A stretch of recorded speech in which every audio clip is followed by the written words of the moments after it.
यथोचित अभिवादन प्रिय दर्शकों एवं मित्रों को। आज हम प्रश्न अभ्यास करेंगे नेताजी का चश्मा। यदि आपकी राय होगी, सुझाव होगा कि प्रश्न अभ्यास करते समय उत्तर भी बताए जाएं तो अवश्य ही मैं बताऊंगा, परंतु अभी मैंने जो विचार किया है कि आप स्वयं के मस्तिष्क से प्रश्नों के उत्तर देने का प्रयास करें तो ये अत्यंत लाभकारी होगा और आपके लिए भी कहीं ना कहीं उचित होगा कि आपकी समझने अवबोध करने की शक्ति अत्यंत तीव्र द्रुत होगी। तो मैं अब कुछ प्रश्न बताऊंगा और उनके उत्तर आपको स्वयं सोचने हैं। इस कहानी के आधार पर शब्द संपदा हम देखेंगे और इसी बीच में एक निबंध देखेंगे, देश प्रेम, जिसका शीर्षक है और इस निबंध के लेखक हैं आचार्य रामचंद्र शुक्ल। तो हम पहले प्रश्न देखते हैं। प्रश्न अभ्यास। प्रश्न संख्या 1, सेनानी ना होते हुए भी चश्मे वाले को लोग कैप्टन क्यों कहते थे? इस प्रश्न का उत्तर देना है। प्रश्न संख्या 2, हालदार साहब ने ड्राइवर को पहले चौराहे पर गाड़ी रोकने के लिए मना किया था, लेकिन बाद में तुरंत रोकने को कहा। का जो है इसमें हालदार साहब पहले मायूस क्यों हो गए थे? और खा, मूर्ति पर सरकंडे का चश्मा क्यों उम्मीद जगाता है और क्या उम्मीद जगाता है, यह भी बताना है। गा, हालदार साहब इतनी सी बात पर भावुक क्यों हो उठे? इन प्रश्नों के उत्तर आपको विचार करने हैं, सोचने हैं। और प्रश्न संख्या 3, आशय स्पष्ट करना है, अर्थात इस वाक्य का भेद बताना है कि इस वाक्य का कहने का तात्पर्य क्या है। वाक्य पढ़ता हूं मैं। बार बार सोचते क्या होगा उस कौम का जो अपने देश की खातिर घर, गृहस्थी, जवानी, जिंदगी सब कुछ होम देने वालों पर भी हंसती है और अपने लिए बिकने के मौके ढूंढती है। जो हालदार साहब विचार कर रहे थे कहानी में, वही वाक्य है यहाँ पर, तो आपको ये सोचना है। उसके बाद चौथा प्रश्न, पान वाले का एक रेखा चित्र प्रस्तुत कीजिए। पांचवा प्रश्न, वो लंगड़ा क्या जाएगा फौज में, पागल है पागल, कैप्टन के प्रति। पान वाले की इस टिप्पणी पर अपनी प्रतिक्रिया लिखिए। रचना और अभिव्यक्ति, रचना करनी है आपको और अभिव्यक्ति प्रस्तुत करनी है अपने विचारधारा क्या है आपकी, तो आपको रचना और अभिव्यक्ति के माध्यम से बताना है और आपको केवल सोचना है। आप चाहें तो इन प्रश्नों के उत्तर आप संपादन बॉक्स में भी लिख सकते हैं। प्रश्न संख्या 6, निम्नलिखित वाक्य पात्रों की कौन सी विशेषता की ओर संकेत करते हैं? तो वाक्य है कुछ। का, हालदार साहब हमेशा चौराहे पर रुकते और नेताजी को निहारते। खा, पान वाला उदास हो गया, उसने पीछे मुड़कर मुंह का पान नीचे थूका और सिर झुकाकर अपनी धोती के सिरे से आंखें पोंछता हुआ बोला, साहब कैप्टन मर गया कैप्टन। गा, कैप्टन बार बार मूर्ति पर चश्मा लगा देता था।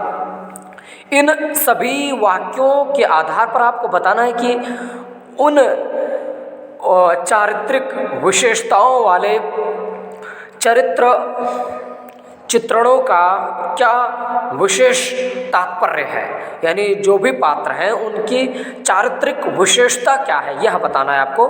प्रश्न संख्या 7, जब तक हालदार साहब ने कैप्टन को साक्षात देखा नहीं था तब तक उनके मानस पटल पर उसका कौन सा चित्र रहा होगा, अपनी कल्पना से लिखिए।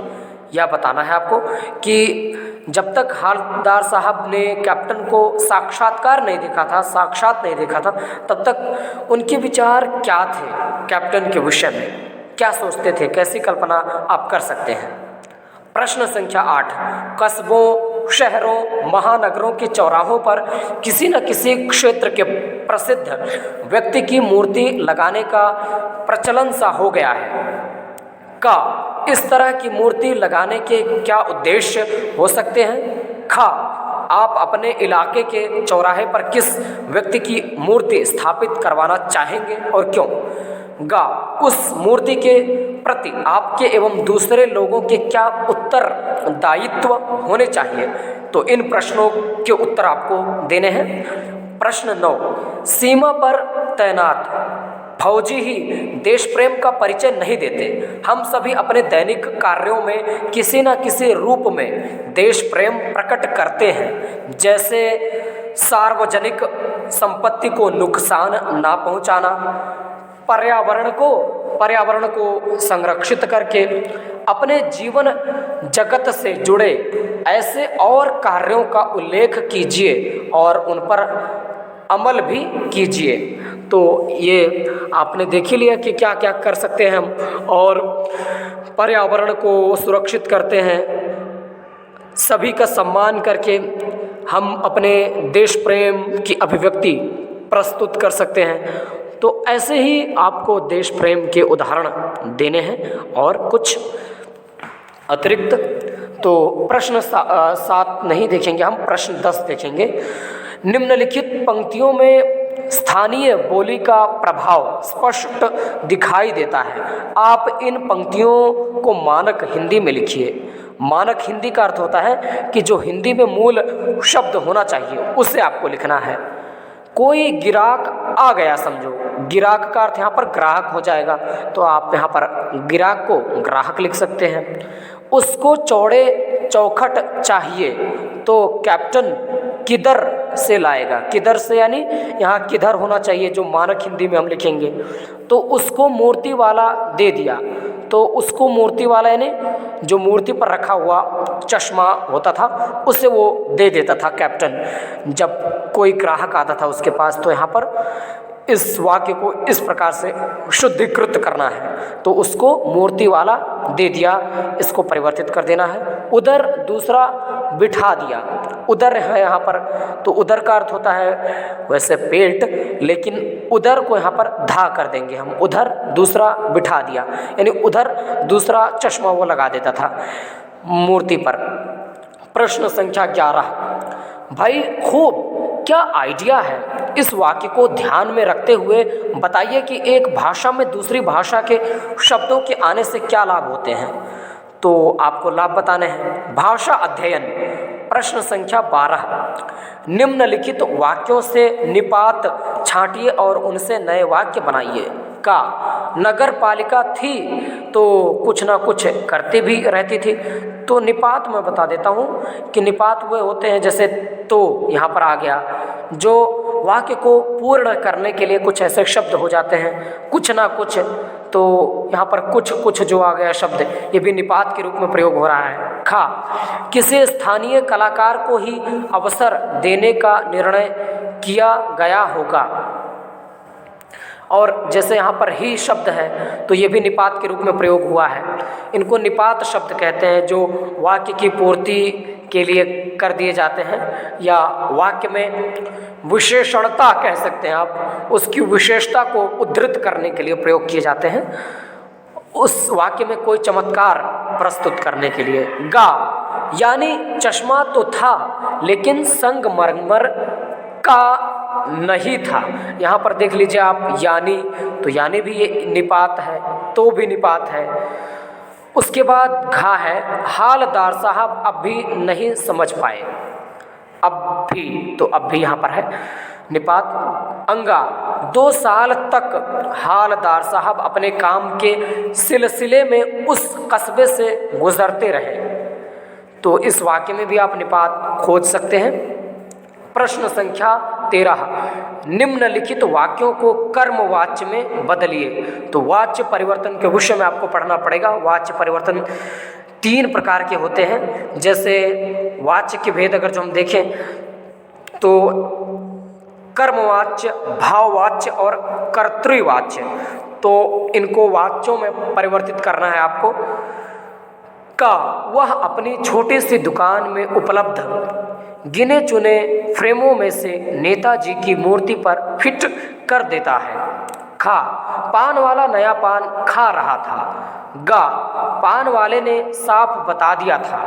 घा, ड्राइवर ने जोर से ब्रेक मारे। अंगा, नेताजी ने देश के लिए अपना सब कुछ त्याग दिया। 4, हालदार साहब ने चश्मे वाले की देशभक्ति का सम्मान किया। 14, नीचे लिखे वाक्यों को भाववाच्य में बदलिए। भाववाच्य में प्रस्तुत करना है आपको, जैसे अब चलते हैं, अब चला जाए, ये भाववाच्य हो गया। का, माँ बैठ नहीं सकती। और खा, मैं देश के लिए अभी सेवा करने में सक्षम नहीं हूँ। और अगला वाक्य एक देखते हैं, मैं देख नहीं सकती, ये एक वाक्य है। उसके बाद है चलो अब सोते हैं। माँ रो भी नहीं सकती। पाठेतर सक्रियता, तो पाठ संपूर्ण होने के बाद आप में क्या सक्रियता उत्पन्न हो सकती है, देखते हैं। लेखक का अनुमान है कि नेताजी की मूर्ति बनाने का काम मजबूरी में ही स्थानीय कलाकार को दिया गया होगा। का, मूर्ति बनाने का काम मिलने पर कलाकार के क्या भाव रहे होंगे, ये बताना है आपको। खा, हम अपने इलाके के शिल्पकार, संगीतकार, चित्रकार एवं दूसरे कलाकारों के काम को कैसे महत्व और प्रोत्साहन दे सकते हैं, लिखिए। आपके विद्यालय में शारीरिक रूप से चुनौतीपूर्ण विद्यार्थी हैं, उनके लिए विद्यालय परिसर और कक्ष में किस तरह के प्रावधान किए जाएं, प्रशासन को इस संदर्भ में पत्र द्वारा सुझाव दीजिए। कैप्टन फेरी लगाता था। फेरी वाले हमारे दिन प्रतिदिन की बहुत सी ज़रूरतों को आसान बना देते हैं। फेरी वालों के विषय में कुछ पंक्तियाँ लिखिए और फेरी वालों के योगदान व समस्याओं पर एक संपादकीय लेख तैयार कीजिए। नेताजी सुभाष चंद्र बोस के व्यक्तित्व और कृतित्व पर एक प्रोजेक्ट बनाइए। अपने घर के आसपास देखिए और पता लगाइए कि नगर पालिका ने क्या क्या काम करवाए हैं, हमारी भूमिका उसमें क्या हो सकती है। नीचे दिए गए निबंध का अंश पढ़िए और समझिए कि गद्य की विविध विधाओं में एक ही भाव को अलग अलग प्रकार से कैसे व्यक्त किया जा सकता है। तो देश प्रेम आचार्य रामचंद्र शुक्ल द्वारा ये निबंध का एक अंश प्रस्तुत किया गया है और इस निबंध को हम देखते हैं। निबंध आपको पढ़ने चाहिए। निबंध आप पढ़ेंगे तो आपको विभिन्न प्रकार के भाव, विचार, समझ बनाने में अत्यंत सहायक सिद्ध हो सकते हैं निबंध, और निबंधों को अवश्य हमें पढ़ना चाहिए ताकि हमें ज्ञानवर्धन हो, देश विदेश के विषय में हम भली भांति परिचित हो सकें कि वास्तव में हम देश के लिए क्या कर सकते हैं और निबंध लिखा कैसे जाता है। तो मैं पहले बता देता हूं कि निबंध में सर्वप्रथम आपको भूमिका या प्रस्तावना लिखा जाता है, जो कि निबंध का आप कह सकते हैं कि मुख्य बिंदु क्या क्या आप बताना चाहते हैं निबंध के विषय में। और निबंध में रोचकता लाने के लिए भूमिका या प्रस्तावना की अत्यंत आवश्यकता होती है, जिससे पाठक को पढ़ने में आनंद आए कि वास्तव में निबंध क्या होता है और निबंध ये कैसा निबंध है, निबंध लिखा कैसे जाता है। तो प्रस्तावना या भूमिका आपकी इस प्रकार की होनी चाहिए। तत्पश्चात आप जैसे निबंध कोई भी लिख रहे हैं तो उससे होने वाले लाभ, हानियाँ या उसके प्रति सजगता, इन सभी विषय वस्तुओं को आप ले सकते हैं। तत्पश्चात अंतिम में आप उपसंहार में आपको करना क्या होता है कि मुख्यतः निबंध का एक सारांश लिखना होता है, निचोड़ लिखना होता है, जिससे आप बता सकें कि इस निबंध में मैंने क्या दर्शाने का प्रयास किया है। और यदि कुछ सुंदर पंक्तियां हो जाए अंतिम में तो आपका निबंध अत्यंत रोचक हो जाएगा। जो भी पाठक होगा या जो भी सुनने वाला होगा, समझने वाला होगा, तो उसकी समझ और अधिक विकसित होगी। इसीलिए निबंध को आप इस प्रकार से लिखें तो उत्तम होगा। और निबंध जैसे कक्षा 10वीं के विद्यार्थी या फिर 9वीं के विद्यार्थी होते हैं तो उनके लिए परीक्षाओं में अधिकतर संकेत बिंदु प्रदत्त होते हैं। उन बिंदुओं के आधार पर आपको लिखना होता है। तो ऐसे निबंधों में आपको जो संकेत बिंदु दिए होते हैं उसके आधार पर लिखने होते हैं विषय वस्तु को। और जो भी सारांश लिखने की आवश्यकता होती है आप सारांश लिख सकते हैं अंतिम में। तो हम देखते हैं देश प्रेम। देश प्रेम जो आचार्य रामचंद्र शुक्ल की निबंधावली है और उसी का एक अंश है। तो इस निबंध को हम पढ़ते हैं। देश प्रेम है क्या? प्रेम ही तो है। देश प्रेम है क्या? प्रेम ही तो है। ये कह रहे हैं इस प्रेम का आलंबन क्या है? सारा देश अर्थात मनुष्य, पशु पक्षी, नदी नाले, वन पर्वत सहित सारी भूमि। यह प्रेम किस प्रकार का है? यह साहचर्यता प्रेम है। यह साहचर्यता प्रेम है, यानी साहचर्यगत जो विशेषताएं हैं वही प्रेम है। यदि आप इनके साथ मिलजुल कर रहते हैं अच्छे तरीके से भली भांति तो फिर आपका प्रेम प्रकट हो जाएगा। जिनके बीच हम रहते हैं, जिन्हें बराबर आँखों से देखते हैं, जिनकी बातें बराबर सुनते रहते हैं, जिनका हमारा हर घड़ी का साथ होता है। सारांश यह है कि जिनके सानिध्य का हमें अभ्यास पड़ जाता है उनके प्रति लोभ या राग हो सकता है। देश प्रेम यदि वास्तव में अंतःकरण का कोई भाव है तो यही हो सकता है। यदि यह नहीं है तो वह कोरी बकवास या किसी और भाव के संकेत के लिए गढ़ा हुआ शब्द है। यदि किसी को अपने देश से सचमुच प्रेम है तो उसे अपने देश के मनुष्य, पशु पक्षी, लता, गुल्म यानी झाड़ियाँ, पेड़, वन, पर्वत, नदी, निर्झर यानी झरना आदि सबसे प्रेम होगा। वह सबको चाह भरी दृष्टि से देखेगा। वह सबकी सुध करके विदेश में आंसू बहाएगा। जो यह भी नहीं जानते कि कोयल किस चिड़िया का नाम है, जो यह भी नहीं सुनते कि चातक कहाँ चिल्लाता है, जो यह भी आंख भर नहीं देखते कि आम प्रणय सौरभ पूर्ण मंजरियों से कैसे लदे हुए हैं। तो इस वाक्य को समझाना चाहूँगा मैं कि आम प्रणय यानी आम प्रणय का अर्थ आम रस, जो आम्र रस की भांति प्रेमता होती है, उसकी दृष्टि गोचरता होती है, उसे बताने का प्रयास है। और सौरभ पूर्ण यानी सुगंधित, ऐसा कहने का अर्थ है कि जैसे यहाँ पर वाक्य इस प्रकार से रामचंद्र शुक्ल जी ने लिखा है कि जो यह भी नहीं सुनते कि चातक कहाँ चिल्लाता है, जो यह भी आंख भर नहीं देखते कि आम प्रणय सौरभ पूर्ण मंजरियों से, मंजरी यानी मंजरी पंक्तियाँ या आम्र के पौर मंजरियों से कैसे लदे हुए हैं, जो यह भी नहीं झांकते कि किसानों के झोपड़ों के भीतर क्या हो रहा है।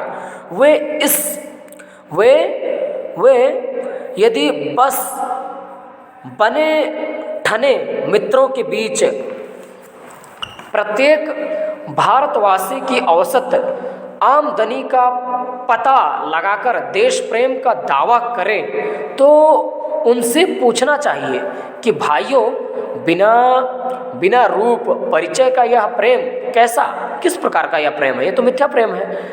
जिनके दुख सुख के तुम कभी साथी नहीं हुए उन्हें तुम सुखी देखना चाहते हो, यह कैसे संभव हो सकता है?